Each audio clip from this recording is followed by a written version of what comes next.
Welcome to the Outthinker podcast. Each week, we talk with forward-looking strategists and innovators that are challenging the status quo, leading the future of business, and shaping our world. I'm your host, Kyan Krippendorf, founder of the Outthinker Strategy Network.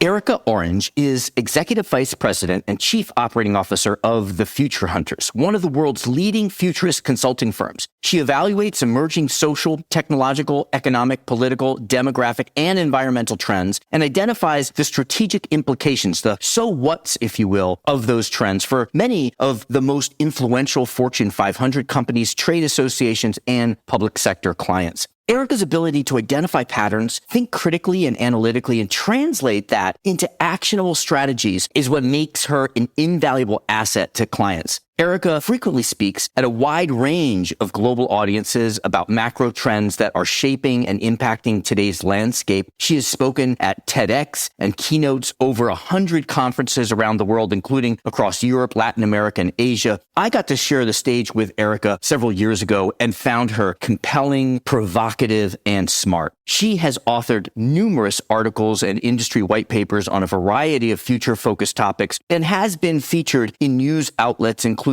NPR, Time, Inc., Yahoo, Singapore, WWD, Bloomberg, and CBS This Morning. In 2020, she was named by Forbes as one of the world's 50 top female futurists. Now, if you're listening to this podcast, you know that we need to understand what the future may hold and what options it may lay out for us. And to do that, we need to be thinking about the future. So we're really excited to have her on this episode in which she shares why the big opportunity of the metaverse is not all about the B2C marketing side that we tend to talk about. The number one future trend that keeps her up at night and what competencies will be necessary in the future of AI. Ladies and gentlemen, Erica Orange. Erica, thank you so much for being here with us. It's great to see you again. I want to open up with the same question I ask everyone, just for us to get to know you a little bit personally here is, if you could complete the sentence for me, if you really know me, you know that. If you really know me, you know that I am probably a crazy cat lady. I have two big fat orange cats. And they're not orange just because of my last name.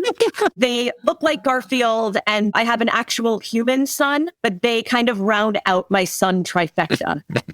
Do they come before your son or after your son? Oh, those definitely before. Got it. And your son is, as I recall, something like 3 years old, right? Yep, he's now 5. Wow. Oh, 5. Awesome. Yep. Fully in kindergarten. So you do so much work in strategy, particularly helping organizations think about the future. So I'm really curious to hear what your answer is here. I ask this question of everyone. I always get a different answer. What is your definition of strategy? So the thing is, when we look at where the future is going, and I always say, when we really define the future, there's one big factor that we have to understand, and that is the whole notion and nature of boundaries. Everything is becoming so much more amorphous, so much more blurred. We see even the definitions of time and space starting to change. So I say all of that to basically lay the groundwork for what a definition of strategy really is. Because in this operating environment where things are going off in multiple directions and things are happening faster and faster than ever before, you cannot just have a very linear, stepwise definition of strategy. And right, strategy at the heart of it is just a simple plan of action. It's getting us to a desired outcome. So when it comes to my definition of strategy, it really is less about just my personal definition of it. And it's more about what strategy has to be in order to live in this ecosystem of the future, where, again, things are going through this exponential pace of technological change. So it has to be less of just going from A to B to B to C. And it has to be rooted in imagination, reimagination, challenging our core thinking, trying to upend all that we thought we knew in order to adopt and adapt to just completely new ways of thinking. And it gets back to one really simple yet fundamental thing, which is core to what I do, which is just getting out those mental cobwebs. It's getting out all of the gunk that occupies our minds that in many ways is an asset and can make us more strategic thinkers. But at the same time, it can also be a liability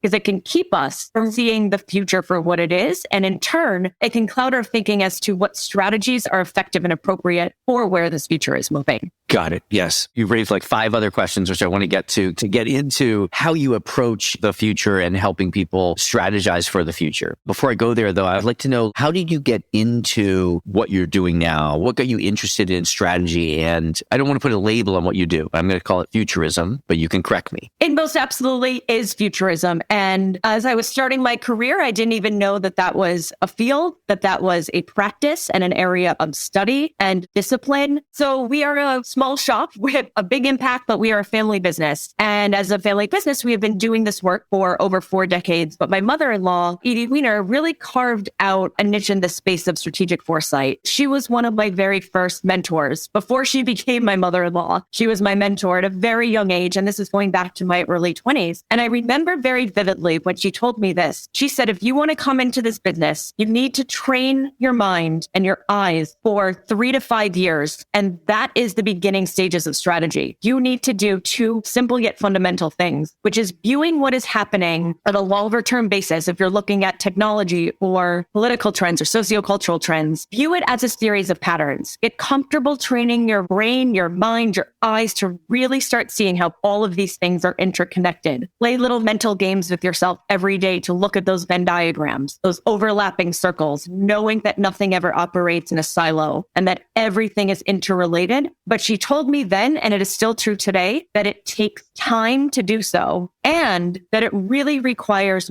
one simple yet fundamental thing, and that is objectivity. We have to remove our own value judgment and any preconceived notions that we have about something in order to really become a strategic thinker, because if we imbue it with any of our own heuristics or ways that we view the world, it can become clouded or tainted, because it really is, again, getting to that objective way of seeing everything regardless of what is happening. So that's what I did starting in my early to mid 20s, was just forcing myself to see things differently and extrapolate it out to really ask myself, what does this mean and how could this shape the world? Okay. So if you could help us visualize that either for yourself. So I think at that point, your career was in DC and then you decided to step into this family business, and or for the individual, like what does it look like to take the time to think about these trends and extrapolate? Yeah. So I was a psychology major in college. I was psychology and political science. And early in my career, I went down the political science route and then realized that it was actually the psychology part which had more of the impact, especially as I was moving into this field, because a lot of some of the very basics that I learned in Psych 101 are still so applicable to understanding human behavior, human decision-making. And if we extrapolate that out, going into strategy and innovation, because again, it's all through our mindsets. And one of the things that stuck with me then, and what I continue to use on almost a daily basis, is that optical illusion of Rubens' vase, which I'm sure many of you are familiar with. If you view it one way, it's the profile of 2 faces. If you flip your perspective, it looks like the vase. And the point of that visual is the fact that we are trained to see one or the other. Rarely are we trained to see both. And if we only see one, we are missing a market for the other. But if we see both, we can see that 2 very different realities, 2 different markets, 2 different sets of strategies can coexist within the same picture. Yes. Got it. So I would love to dig into just a few trends that you think are important, or I would like to see if you think are important for the strategy officers that we interact with. One trend that comes up often is artificial intelligence, and what are the competencies that AI implies that we as individuals should be developing or an organization. So if you could talk to us a little bit about your view on AI and competencies. Absolutely. And that's such a great question, because so many people now are talking about the role of automation, robotics, and artificial intelligence. Let me just say that this is a trend that has been with us for so long. It in and of itself is not new. But the conversation has been thrust through what I call the COVID accelerator, because what COVID really did was it was a magnifying glass on the necessity of a lot of these technological tools and its value for the future of work, knowing that a lasting trend is going to be how we employ people and how we leverage talent very differently, knowing that distributed, hybridized, virtual, and flexible work are going to define how we work in the years to come. So we know that to be true. At the same time, we see the creation of all of these new business efficiencies that are being created by AI. And this is where I pause, because a lot of people will become very scared by this reality of the disintermediation of human labor. And they think of it as a robotic takeover and the fact that AI is coming for our jobs. And this is where words matter, because I frame it not in terms of artificial intelligence, but rather augmented intelligence. because it is less about us versus them as these smart systems, and it's more about us and them. We have to get more comfortable thinking of this as a collaborative and symbiotic relationship, which it is, because we know that it is driving more hyper efficiency, it is driving productivity, and at the end of the day, this is just a time-based value proposition. It's freeing us up to do the higher order level thinking that really requires human cognition, and it's freeing up our time so that we don't have to get stuck in the drudgery and frankly doing the work that we simply do not want to do, the number crunching, the data analytics, and all of that. So what it is also really forcing us to take a deeper look at are then what are the future-proof skills and competencies that will remain in the exclusively human-based realm now and in the years to come. So all of those things that are not going on to software. And it's why to tell anybody in strategy today, you cannot focus on smart, hire around smart, or create strategies around smart, because smart is going on to software, because smart is linear thinking. It's rote memorization. We need to start thinking about intelligence. And intelligence is really what is grounding all of these new skills and competencies, because we have to start there. And intelligence, which is very different from smart, is the solution to a problem when you've never been faced with that problem before. It's everything that we hear about analytical and critical thinking. I created a framework and I call it the competency tree. It's a tree because it's very biological in nature with all of its branches and sub-branches. And I will go into the whole framework, but I will say this, the trunk of the tree has to be intelligence. That is what grounds it. And then the 5 core branches, which are so critical to strategy today. It's an acronym because I'm a nerd that loves a good acronym. PLANT, passion and purpose, literacy, analytical and critical thinking, nimbleness, and trust. And trust is a really big one here. And all of the branches and sub-branches that come off of that, like sense making, like design and design-based thinking, like curiosity, STEM going into STEAM. And the list goes on, being a nimble thinker, not just lifelong learning, but lifelong forgetting, which we can dig into a little bit. But it's forcing us to pause and rethink the value, the true value in today's new ecosystem of the human and the human worker. So I can absolutely see how those 5 things can inform, say, my 16-year-old son who is thinking about where to go to college now. And I wish he thought about his future career as much as I did, but he's thinking. Right. But let's flip that a little bit. Like, let's think about an organization that's building itself and its capabilities for this augmented, intelligent future. What are the implications for the organization, maybe in terms of how they recruit or train or what they look for or who they develop? I mean, you can tackle this from a variety of perspectives. The first is also understanding who is coming into the company today. That's why there has been a renewed focus on defining and redefining Gen Z and their changing values and attitudes. And those are born in 1996 or later. Just as a side note, in our shop, we refer to them as cybrids, cyber hybrids. I always have to caution people, it's not to evoke any sort of notion of a cyborg. As I said, I have a 5-year-old son that could actually be his generation coming up behind them. But what that really means when we called them that is the fact that this is the first generation ever in history to have a truly symbiotic relationship with technology. And it goes beyond just being digital natives. And it speaks to the fact that the technology is rewiring their brains. From a longitudinal perspective, we don't quite know how this is going to play itself out. But we do know that when you take a completely different generation that has been exposed to different types of technologies and you put them into very siloed and hierarchical organizations, ones that also use outdated hiring metrics, old metrics of input versus output, which is what we need to focus on, and just a very linear view as to how to tap into new skill sets. It's like putting a square peg in a round hole. So I've always told organizations that to really think of ways to recruit and retain this younger generation, they have to reverse engineer a lot of what it is that they do and rethink things from a motivational perspective, a rewards-based perspective, a communications perspective. Otherwise, you're going to have this intergenerational cauldron effect where it's just going to be a lot of conflict, a lot of misunderstandings, and a lot of preconceived notions about this generation that don't actually hold to be true. Got it. And when you say this generation, you're talking millennials, you're talking talking Gen Z? Or are you talking what comes after Gen Z? I'm talking about the Gen Z. Yeah. So these are those cybrids that are 96 and later. And we tend to think of them still as kids, but I mean, they are fully in the workforce today. And look at the most recent effect that they had on the midterm elections. I mean, they are voting, they are showing up. This is a generation to be reckoned with in a lot of ways. And they have no patience for old and outdated protocols. And there's going to be a lot of foment there when it comes to the reconciliation, I think, of traditional institutional knowledge and the fast tracking nature of this generation that is coming in full force. What would you say most keeps you up at night when you're thinking about the future? So one of the things that I've been focused on a lot recently, and this is not to present a whole doom and gloom narrative here, but to be honest, I really do think about what are going to be those existential threats to humanity, not just in the years to come, but really in the nearer term. And I talked a lot about a framework I created. I call it the 3 T's.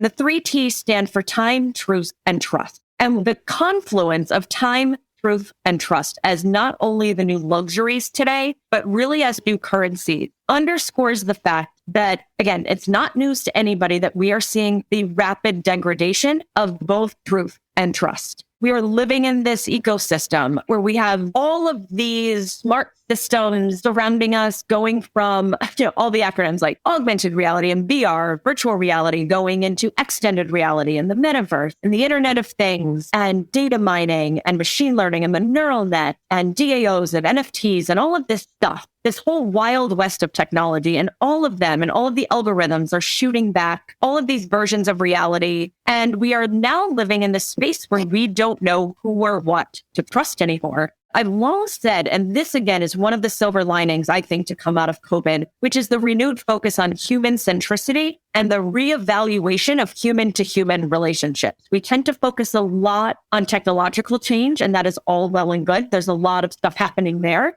But it also, I think, forced us to pause and say, we are the ones that really matter here. And how can we create true, valued human-to-human relationships through the lens of ethics, fairness, and integrity? And then when it comes to truth, that really is the thing that keeps me up at night, because I think we are just at the precipice of NDM, misdis, and malinformation. And you layer on top of that what we see happening with the fact that artificial intelligence has the ability to reshape our reality and make it seem as if someone said something that they didn't actually say. We saw what were supposed to be comical deepfakes of everyone from Trump to Tom Cruise, but it underscores, I think, a potential minefield here. And I don't have to point out the obvious ripple effect of all of this, but I do liken what we see happening to existing in a funhouse, a hall of mirrors effect, where we see all of these very different versions of reality in almost this near constant battle with each other to see what is going to gain our very momentary attention. And it used to be that we would question if what we read was true, if what we heard was true, if what we saw was true. But now I think the more frightening question that we are going to face en masse is going to be, how can we ever prove that any of these things actually are true? Knowing that we are seeing the coming together of what is real and fake and true and false. And it is creating an ecosystem where it is getting increasingly hard to navigate.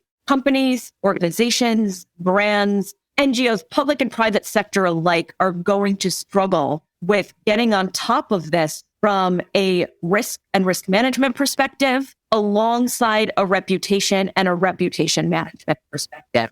Some of the things that really are going to bubble up that will be more critical than ever before will be authenticity, transparency, and the biggest thing today, which is honesty. Honesty is the one thing that I think can cut through a lot of this. Oh my gosh. I've got so many questions about where's the metaverse going? What is the future of branding? What are the future generational trends? But I know you've got a lot of people to talk to, and we've reached the top of our time with you. Let's save the metaverse for another day. I would love to dig in there with you. Oh my gosh. We should do a session just on the metaverse. I'm so curious what you think about that and how that unfolds. Just as an aside, if you want to do something on this, I've been framing it recently where I haven't seen this really talked about anywhere else, is the fact that the metaverse is fully cleaved into two. You have the consumer-centric metaverse with all the stuff that we know. And again, we can talk about from a branding perspective, work, play, gamification, fun, all the brand, retail, Web3 stuff. The other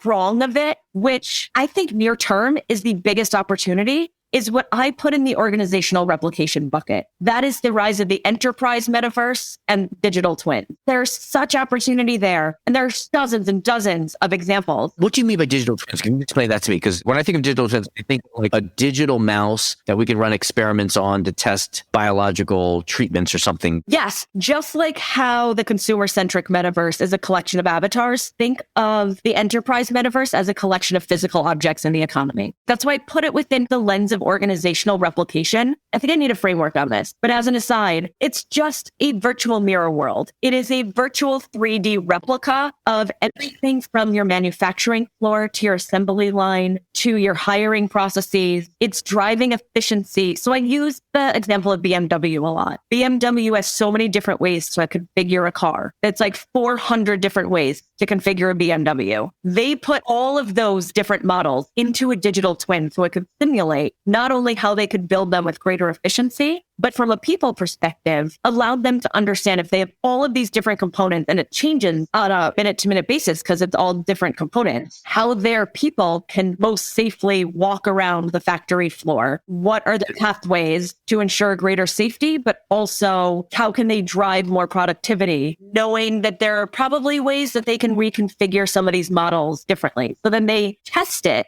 And it really is on a metaverse platform. It's just that it's closed and it's organizational. And then somewhere like Seoul, South Korea is running a digital twin of their city so that they can actually see through a similar platform what they need to do to ensure better infrastructure, better transportation. And now, to your point, they're running more human-based digital twins. So like Dassault Living Systems out in Europe has a digital twin of a heart. So instead of going through clinical trials and testing medications, they do it first. I think the ton says you almost end up having multiple digital realities where you're trying things and testing things. And then however that digital reality is better than physical reality, then you can start moving physical reality towards the digital one. That could be the cutting edge. You're creating a digital future and deciding, hey, do I want that future? And do I implement that in the physical world? Yeah. What are the opportunities to just completely transcend physical boundaries, physical ailments, and all of these things? All the new product and service opportunities that could create. Yeah, it's strange. It's almost like we are aiming too far in the future in that technology isn't there yet. I think about like when airplanes first became possible, people thought that we were going to all have airplanes in our garages and fly around, but it was so off. I think that maybe it's just more helpful to think about what is the immediate next step, that next iteration of the metaverse. Yeah, it's absolutely right. And it's why I say like we're never in the business of prediction. And the reason for that is because there are always going to be second and third order consequences, or something could happen completely unrelated. And it's like the butterfly effect that then throws all of those predictions completely out of whack. We also have these very sci-fi visions of what we think we need, but then it comes down to what is the actual use case? Are these things desirable? Do we have the resources to devote to it? You know, everyone is talking about driverless cars. But then it's like, what is the impact on the insurance industry going to be? What is the impact on even basic infrastructure? Our infrastructure in every other way is completely crumbling in this country, and then we want driverless cars? Not going to happen. I mean, it will likely at some point, but it's not there anytime soon. Yeah. You know, the first person even on this podcast that said this, it's not about predicting the future, but being ready for futures. How do you get companies ready for the permutations of the future? There's a visual I show at a lot of presentations, which takes that fork in the road analogy and blows it out into a street sign with like 75 arrows going off in multiple directions. And I show that visual to illustrate the point that it is not just about one future, but multiple futures, and not about one reality, but multiple realities. So knowing that things are going off in multiple directions, what that means for strategy really comes down to a few simple things that are very hard to put into practice, right? It's being constantly nimble, being adaptable, and being adaptive. And I talk a lot about the difference between vision and strategy. They are two different animals. Before you go there, what's the difference between adaptable and adaptive? They're kind of one and the same, but I just consider one to be more proactive and one to be more reactive. Okay, yeah, I see that. Yeah. But for me, so living in Rochester, New York now, I oftentimes will ask people as a cautionary tale about the one company that defined our economy for years. And so many people will come back and say the correct answer, which is Kodak. When you think of Rochester, you think of Kodak. And I mention Kodak so many times as a cautionary tale because they underscore that difference between vision and strategy. This was a company that was so wedded to their individual strategies. They were so wedded to how they did what they did and held it so closely to the vest that they lost sight of their vision. And their vision was who and what they could have become. It's what they could have owned in the marketplace. It's what they stood for. And they abandoned that in order to preserve their strategies. I tell any company operating today to think of their strategies as parallel railroad tracks, where if you think of that visual, they have to simultaneously be firing off all of these different cylinders between a 6 to 12 month strategy, a 2 to 3 year, a 3 to 5 year, a 10 year and beyond, and be able to hop on and off each one of those different tracks almost in real time and abandon the strategies that don't work in order to then build a new track for a different set of strategies in order to adapt to a new and ever-changing future. That becomes a tricky exercise, but that goes to what I talk about with nimble thinking, and that's that cautionary tale. If you hold what you do so close to the chest, you are going to miss all of those opportunities. So I tell any company, clearly articulate your vision, what you stand for, and then work backwards from there. That's a really helpful metaphor. I think it's so much more helpful than the core new options, the horizon 1, 2, 3, the railroad tracks is a really helpful metaphor to think about the thinking of strategizing for the future. I would love to just keep talking, but we have to bring the conversation to close, and we're giving the editor a lot of work to do. You have to be kind to your editors. How can people follow you and learn from you, stay connected to you? Yes, so feel free to visit our website. We have some content on there. I unfortunately do not practice what I preach. I should be putting much more online than I actually do. Feel free to go on my LinkedIn. Feel free to also, I did a TEDx talk on my concept of templosion, which is the fact that big time is happening in shorter and shorter chunks. So please feel free to watch that. This was fun. We could continue this for a while. Well, thank you, Erica, for exploring the future for us, thinking about that for us, and coming and sharing what you glimpsed and your insights and suggestions with us here. Thank you for being here. Thank you so much for having me. This was a lot of fun. Thank you to our guests. Thank you to our producers, Karina Reyes and Zach Ness, our editor, and the rest of the team. If you like what you heard, please follow, download, and subscribe. I'm your host, Kaihan Krippendorf. Thank you for listening. We'll catch you next week with another episode of Outthinkers.